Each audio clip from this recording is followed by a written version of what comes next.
Today, we are honored to have two esteemed experts from Ironwood Cancer and Research Centers join us. Dr. Ramesh Ramanathan, Medical Director of Clinical Research, and Dr. Darshil Shah, Division Director of Gastrointestinal Oncology, join us in raising awareness and taking action against colon cancer.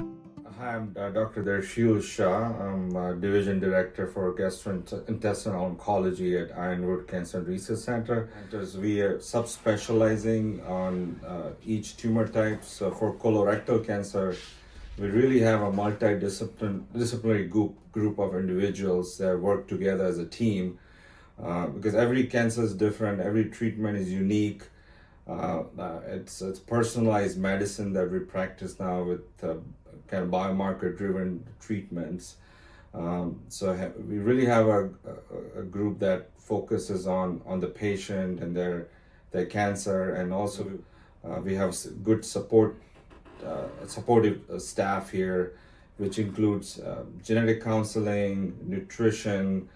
We have support groups, various different classes to help patients. So subspecialization has really helped us to, in a unique way, to kind of get personalized treatment for each patient. And today we are here, me and Dr. Ramanathan. He's a research director.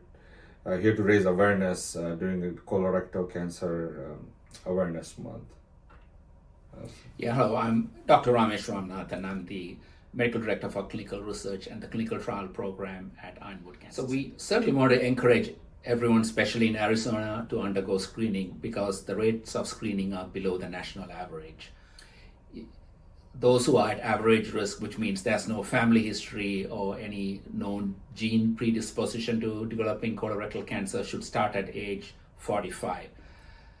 As Dr. Shah mentioned, colonoscopy is the best test, but sometimes not everyone wants to or can undergo a colonoscopy for various reasons, and there are other tests.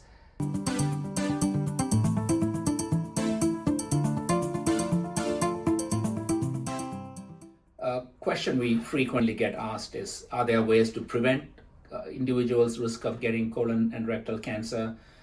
The things that we recommend are exercise, a good healthy nutritious diet, a lot of vegetables, fruits, do not smoke, and alcohol, if at all, in moderation. And especially individuals who have a family history in first degree relatives, which means parents and siblings with colon, ovarian, breast, or other cancers, should talk to their physicians about genetic screening and genetic testing.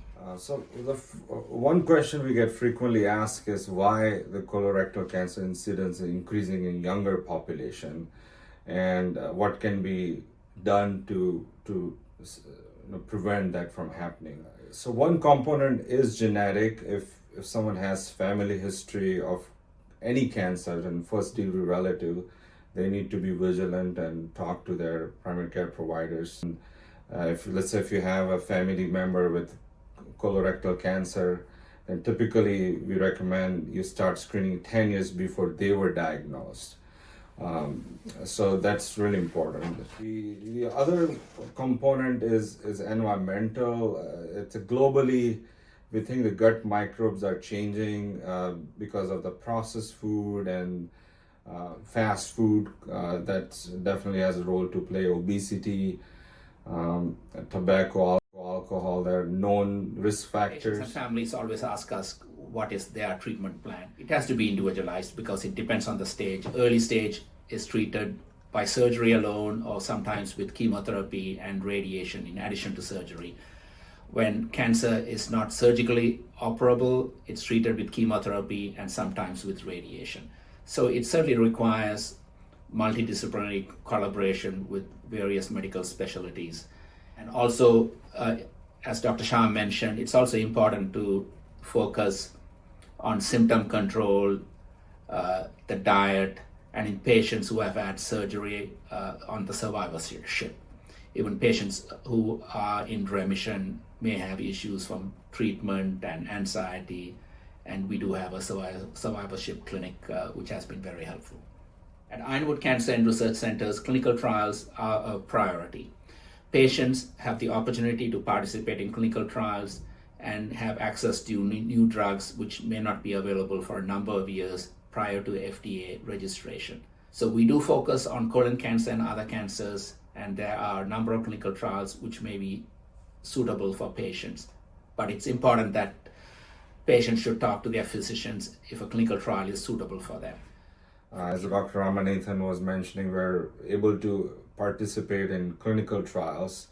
And one clinical trial I'm personally really excited about is focusing on this subtype of aggressive colorectal cancer which harbors a KRAS G12C mutation. And until now, that mutation has been untargetable, but with the latest advances, we really have been able to bring the drug to the patients, combining with chemotherapy, and able to make a difference in this aggressive colorectal cancer, and give patients hope and newer therapy options.